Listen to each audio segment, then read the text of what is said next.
हमारे पास एक इमरजेंसी में पेशेंट आते हैं सीवियर पेन एब्डोमेन करके। हम पेट पे जब हाथ लगाते हैं तो देखते हैं कि एक फुटबॉल की बॉल जैसा कड़ा कड़ा मांस दिखता है, बहुत कड़ा कड़ा मांस दिखता है, जो दबाने पे पेशेंट को दर्द बहुत ज़्यादा होता है। दूसरा, पेशेंट ऑलरेडी एक पेशाब की नली अर्थात फॉलीस कैथेटर पे होते हैं और यूरिन बैग में यूरिन नहीं आ रहा होता है। तो क्या चीज़ हमारे दिमाग में आनी चाहिए? हमारे दिमाग में आना चाहिए कि कहीं हमारा कैथेटर ब्लॉक तो नहीं हो गया और मरीज रिटेंशन ऑफ यूरिन में तो नहीं आए हैं। अब हम कैसे कंफर्म करें कि रिटेंशन ऑफ यूरिन है कि नहीं है?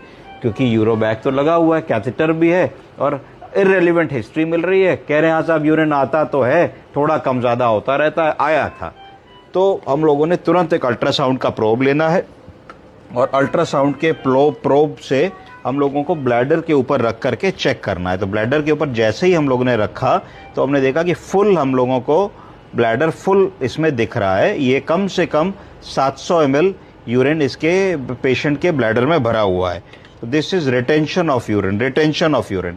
अब हमें देखना है कि हमारा कैथेटर ठीक जगह है कि नहीं। तो देखिए हमारा फॉलीज का गुब्बारा गोल गोल दिख रहा है, हमारा कैथेटर बिल्कुल इन सीटू है और ये ब्लैडर के अंदर फॉलीज भी दिख गया हमको और ये ब्लैडर फुल ऑफ यूरिन भी हमको दिख गया। तो यूरिन पूरा भरा है, फॉलीज जगह पे है।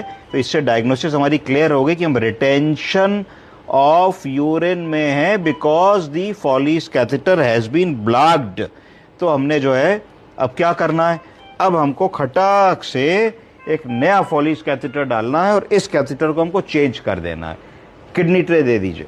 तो हमने क्या किया कि सबसे पहले हमने इस कैथेटर को निकालने का प्लान बनाया कि इस कैथेटर को हम निकालते हैं और निकाल के देखते हैं कि क्या होगा।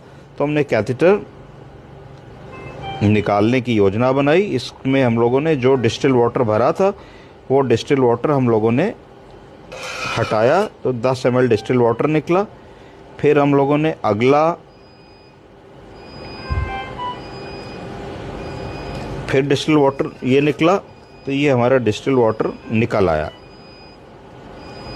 अब हम लोगों ने जेंटली अपने कैथेटर को रिमूव कर देना है। हमने जेंटली अपने कैथेटर को रिमूव किया, कैथेटर हमारा निकल आया। कैथेटर हमारा निकला, हमने देखा कि इसकी आई क्लोज्ड है कि नहीं। तो देखने से तो आई इसकी, इस पे फोकस कीजिए, देखने से तो आई इसकी बंद नहीं लगी, आर पार इसमें ऐसा लग रहा है कि कुछ फंसा नहीं है, पर फिर भी यूरिन ड्रेन नहीं हो रहा है।